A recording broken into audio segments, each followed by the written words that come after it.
Hello friends, welcome to my YouTube channel Sky Notes. Friends, आज के lecture में हम एनसीएफ 2005 के जो इम्पोर्टेंट क्वेश्चन हैं उनको पढ़ेंगे। और जो हमारा बाल विज्ञान एवं शिक्षा शास्त्र का जो सिलेबस था वो लगभग हमारा कवर हो गया है। बस एक दो टॉपिक और बचे हैं जो मैं आपको कवर करवा दूंगी। तो बने रहिए मेरे साथ। चलिए शुरू करते हैं। एनसीएफ 2005 के जो इम्पोर्टेंट क्वेश्चन हैं उनको देखते हैं। सबसे पहले है, एनसीएफ का पूरा नाम क्या है? National curriculum framework. Second question है, एनसीएफ 2005 ने अपनी समझ कहां से प्राप्त की? तो रचनावाद से एनसीएफ 2005 ने अपनी समझ प्राप्त की है। आगे थर्ड क्वेश्चन है, अभी तक विद्यालय शिक्षा का सबसे नवीनतम दस्तावेज कौन सा है? तो जो अभी तक विद्यालय शिक्षा का सबसे नवीनतम दस्तावेज एनसीएफ 2005 है। आगे फोर्थ क्वेश्चन है, सभ्यता व प्रकृति लेख के लेखक कौन है? तो जो सभ्यता व प्रकृति लेख के लेखक रविंद्रनाथ टैगोर हैं। एनसीएफ 2005 को कितनी भाषा में लिखा गया? तो 22 भाषाओं में इसको लिखा गया है। इंपॉर्टेंट क्वेश्चन है, रीट के एग्जाम में पूछा गया है इस क्वेश्चन को। आगे सिक्स क्वेश्चन है, एनसीएफ 2005 का प्रारंभ किस लेख से होता है? तो एनसीएफ 2005 का प्रारंभ सभ्यता व प्रकृति लेख से होता है। सेवंथ क्वेश्चन है, एनसीएफ 2005 को आधार प्रदान करने का कार्य निम्न में से किसने किया? तो ये यशपाल समिति 1992, राष्ट्रीय शिक्षा नीति 1986, राष्ट्रीय संचालन समिति 2005 और जो सभी संस्था हैं इन्होंने एनसीएफ 2005 को आधार प्रदान किया। तो ये तीनों आ जाएंगे इसमें, तो ऑप्शन डी हो जाएगा सही। आगे है एट्थ क्वेश्चन, एनसीएफ 2005 को अभी तक कितने राज्यों में लागू किया गया? तो अभी तक इसको 17 राज्यों में लागू किया गया है। आगे है नाइन्थ क्वेश्चन, एनसीएफ 2005 को लागू करने वाली नोडल एजेंसी है? तो इसको लागू करने वाली नोडल एजेंसी एनसीईआरटी है। राष्ट्रीय पाठ्यचर्या की रूपरेखा एनसीएफ 2005 किसके लिए बनाई गई? तो ये कक्षा 1 से कक्षा 12 तक के लिए बनाई गई है। राष्ट्रीय पाठ्यचर्या सन 2005 की संरचना एवं क्रियान्वयन संबंधी प्रमुख समस्याएं हैं। तो इसमें शिक्षक संबंधी समस्याएं, भाषाओं की समस्या, समाज की आकांक्षा, ये सभी, तो इसमें सारी समस्याएं मौजूद है। जो एनसीएफ 2005 की संरचना एवं क्रियान्वयन संबंधी प्रमुख समस्याएं, सारी समस्याएं हैं। 12th क्वेश्चन है, पाठ्यचर्या 2005 में प्राथमिक स्तर पर कितने विषय पढ़ाए जाने चाहिए? तो प्राथमिक स्तर पर 7 विषय पढ़ाए जाने चाहिए। आगे 13 नंबर का क्वेश्चन है, राष्ट्रीय पाठ्यचर्या रूपरेखा की आवश्यकता किन कारणों से हुई? तो इसमें ऑप्शन ए 21वीं सदी की मांग, ऑप्शन बी है संवैधानिक बाध्यता, ऑप्शन सी है भारतीय समाज में विविधता और ऑप्शन डी ये सभी। तो इन सभी की आवश्यकता के कारण राष्ट्रीय पाठ्यचर्या की रूपरेखा की आवश्यकता, जो सभी पॉइंट है इनके कारण हुई है। तो इसका ऑप्शन डी नंबर सही हो जाएगा आंसर। आगे है 14 क्वेश्चन, राष्ट्रीय पाठ्यचर्या में पाठ्यचर्या के किन बिंदुओं पर विशेष ध्यान केंद्रित किया गया है? तो इसमें व्यवस्थागत सुधार और परीक्षा प्रणाली, इन दोनों पर पाठ्यचर्या के बिंदु पर ध्यान केंद्रित किया गया है। 15 क्वेश्चन है, राष्ट्रीय पाठ्यचर्या की रूपरेखा 2005 के निर्माण हेतु गठित राष्ट्रीय संचालन समिति के अध्यक्ष कौन है? तो राष्ट्रीय संचालन समिति के अध्यक्ष प्रो यशपाल हैं। ऑप्शन नंबर बी इसका आंसर है। राष्ट्रीय पाठ्यचर्या की रूपरेखा 2005 कितने अध्याय में विभक्त है? तो ये 5 अध्याय में विभक्त है। तो ऑप्शन बी सही हो जाएगा इसका आंसर। आगे है राष्ट्रीय पाठ्यचर्या की रूपरेखा 2005 के प्रथम अध्याय का शीर्षक है। तो प्रथम अध्याय का शीर्षक परिप्रेक्ष्य है। तो ऑप्शन ए इसका आंसर है। स्वतंत्रता के बाद भारत की साक्षरता दर बढ़ी है। ऑप्शन ए आंसर है इसका। स्वतंत्रता के पश्चात भारत की साक्षरता दर बढ़ी है। आगे है एनसीएफ 2005 बल देता है। तो जो एनसीएफ 2005 है वो करके सीखने पर बल देता है। ऑप्शन ए इसका आंसर है। आगे है यशपाल समिति 1992 ने अपनी रिपोर्ट कब प्रस्तुत की। तो यशपाल समिति 1992 ने अपनी रिपोर्ट जुलाई 1993 में प्रस्तुत की। ऑप्शन बी है इसका आंसर।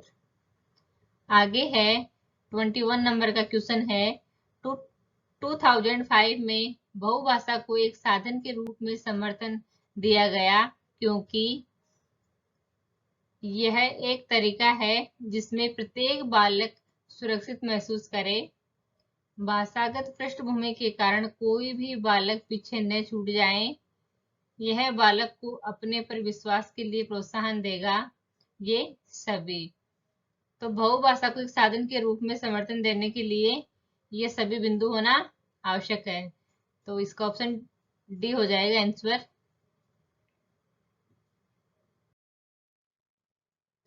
आगे है सामाजिक अध्ययन परीक्षा में सुधार करने के लिए एनसीएफ 2005 किस पर सर्वाधिक बल देता है।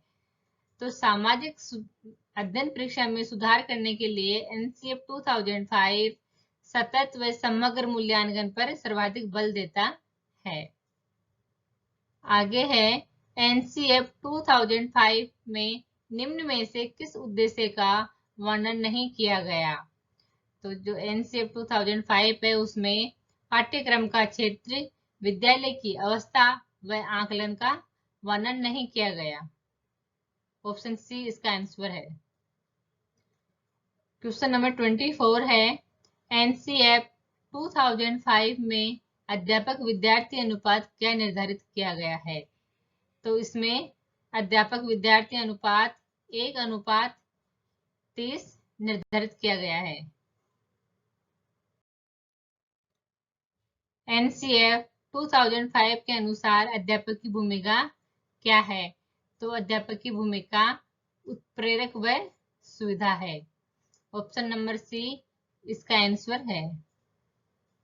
आगे 26 नंबर का क्वेश्चन है एनसीएफ 2005 के अनुसार कला विषय को किस स्तर पर लागू किया जाए। तो प्राथमिक स्तर पर, उच्च प्राथमिक स्तर पर, माध्यमिक स्तर पर। तो जो कला विषय है उसको सभी स्तर पर लागू किया जाए। तो इसका आंसर हो जाएगा ऑप्शन नंबर डी। आगे है 27 नंबर का क्वेश्चन एनसीएफ 2005 के अनुसार अधिगम अपने स्वभाव में खालिस्तान है। तो एनसीएफ 2005 के अनुसार अधिगम अपने स्वभाव में सक्रिय और सामाजिक है। इसका आंसर ऑप्शन नंबर बी सही है।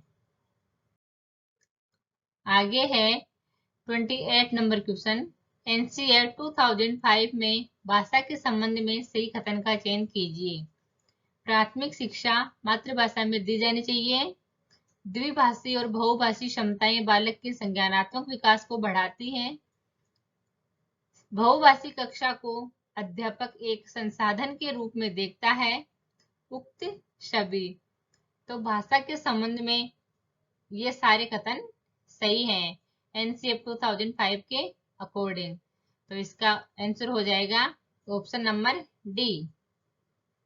आगे 29 नंबर का क्वेश्चन है एनसीएफ 2005 का आदर्श वाक्य क्या है। इंपॉर्टेंट क्वेश्चन है, इसको ध्यान से देखिएगा। एनसीएफ 2005 का आदर्श वाक्य क्या है। शिक्षा बिना बोझ के यह है आदर्श वाक्य एनसीएफ 2005 का। आगे है 30 नंबर का क्वेश्चन। राष्ट्रीय संचालन समिति 2005 में राजस्थान का प्रतिनिधित्व किसने किया? तो राजस्थान का प्रतिनिधित्व रोहित धनखड़ ने किया। आगे है एनसीएफ 2005 के अंतर्गत परीक्षा सुधारों में निम्न में से किस सुधार को सुझाया गया है? तो खुली पुस्तक परीक्षा, सामूहिक कार्य मूल्यांकन, सतत व समग्र मूल्यांकन, ये सभी। तो एनसीएफ 2005 के अंतर्गत परीक्षा सुधारों में सारे जो ये सुधार हैं उनको सुझाया गया है। इन सब की बात एनसीएफ 2005 में की गई है। आगे है 32 नंबर का क्वेश्चन। एनसीएफ 2005 में गुणवत्ता आयाम शीर्षक के अंतर्गत अधिक महत्व दिया गया है। तो गुणवत्ता आयाम के शीर्षक के अंतर्गत बालकों के लिए संरचित अनुभव एवं पाठ्यक्रम सुधार को महत्व दिया गया है। ऑप्शन डी इसका आंसर सही है। एनसीएफ 2005 के अनुसार सामाजिक अध्ययन में कौन सा विषय शामिल नहीं है? तो जो सामाजिक अध्ययन है उसमें भूगोल, अर्थशास्त्र और राजनीति विज्ञान तो शामिल है, और एक मनोविज्ञान एक ऐसा विषय है जो सामाजिक अध्ययन में शामिल नहीं है। तो इसका आंसर है ऑप्शन नंबर डी। आगे है 34 नंबर का क्वेश्चन। एनसीएफ 2005 के अनुसार बालक के लिए गलतियां करना उपयोगी क्यों माना गया है? गलतियां बालक में अंतर्दृष्टि व सूझ को विकसित करती है। गलतियां बालक को समस्या को समझने तथा हल करने में सहायता करती है। और ऑप्शन सी है 1 या 2, ये दोनों। तो जो क्वेश्चन है 34 नंबर का, उसका आंसर होगा ऑप्शन सी 1 और 2 दोनों। क्योंकि गलतियां होती है वो उससे बालक में अंतर्दृष्टि व सूझ को विकसित करती है, और गलतियां बालक को समस्या को समझने तथा हल करने में सहायता करती है। तो इसका आंसर होगा ऑप्शन नंबर सी। आगे है 35 नंबर का क्वेश्चन। एनसीएफ 2005 के अनुसार किस कक्षा की परीक्षा को ऐच्छिक करने का सुझाव दिया गया है? तो कक्षा 10वीं की परीक्षा को ऐच्छिक करने का सुझाव दिया गया है। ऑप्शन नंबर सी इसका आंसर सही है। तो फ्रेंड्स, ये हमारे 35 इंपोर्टेंट क्वेश्चन थे एनसीएफ 2005 के। एग्जाम की दृष्टि से इंपोर्टेंट है।